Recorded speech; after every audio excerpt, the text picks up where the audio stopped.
Listen, have you felt it too? That strange, almost haunting sensation? After the final credits of Tashacak and Deniz fade to black, other series, they don't just feel boring, they feel empty.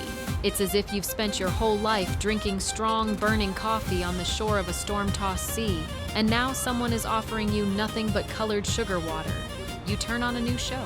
Everything seems to be there. Beautiful faces, expensive production, a dynamic plot. But inside silence, it doesn't click. It doesn't resonate. And you sit there in front of the screen, staring into that glossy void. Wondering why? It is the war between reason and instinct, that precise state of being between the forbidden and the impossible. It is the most painful state in human psychology because it has no logical exit, only self-destruction. This is a love that arrived at the wrong time, when all roles were already assigned and all promises already made. And it doesn't stay in the memory, it stays in the blood. We recognize ourselves in them not because we are as beautiful, but because every one of us has stood at that crossroads, to betray oneself or to betray the whole world for the sake of one person. The series doesn't give you the right answer. It forces you to live that pain with them, second by agonizing second. Take a look at the chemistry we always talk about. Look at Adil and Esme. If you think this is just a beautiful couple, you've missed the point entirely. From the perspective of social engineering, their connection is a perfect trap. This isn't the love found in romance novels. This is that agonizing psychological state where you realize, we are a catastrophe. We are categorically forbidden from being together. But at the same time, on a cellular level, you realize the second truth. Without him, I am not me. Without him, I simply do not exist. I'll tell you why. It's because this series doesn't merely try to entertain you. It has a different mission. It deconstructs you. It doesn't pat you on the head, it reaches with a scalpel into the places you've been afraid to look for years. Into those shadow zones of the psyche that we've learned to carefully cover with the bustle of everyday life. This isn't just a story on a screen.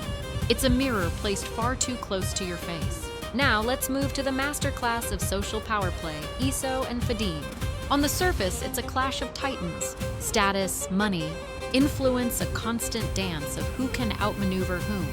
We watch them and think, my God, what strength, what restraint. But let's strip away the masks. What is this really about? It's about paralyzing fear. The most ancient human fear, the fear of showing vulnerability. In their world, bearing your soul is synonymous with death. So, they build walls out of gold and cold indifference. It's a perpetual tension. Who will be the first to blink? Who will be the first to say, I'm hurting? The one who surrenders first loses. But the paradox is that in this game, both lose.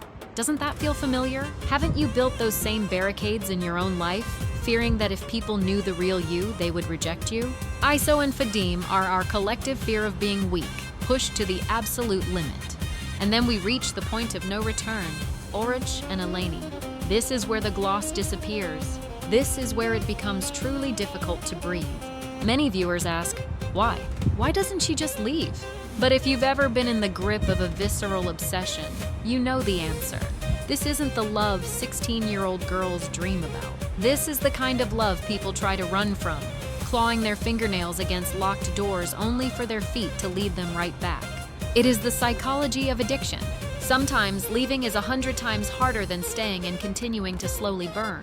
Eleni is the embodiment of the idea that love can be a cage rather than a sanctuary. And you look at her and catch yourself in a terrifying thought. You don't just pity her. You fear for yourself, because you realize that the limit of human endurance is much further than we'd like to believe. And of course, there is the silent witness, Karadeniz, the Black Sea. In this story, it isn't just a location. It is a full-fledged lead character, dark, untamable, oppressive. This sea is never calm, just like the souls of the protagonists. The wind here doesn't just blow, it whispers your most hidden sins to you. The sky here is always half a tone heavier than anywhere else in the world. In this atmosphere, light stories cannot exist. Here, feelings don't live on the surface, they are buried deep within the cliffs. This is exactly why it hits so hard. You aren't given relief. You aren't given a happy ending in the middle of an episode just so you can exhale. The creators use the Zygarnik effect, the power of the unfinished. Do you know why you can't tear yourself away? Because an incomplete emotion is the most powerful drug for the human brain.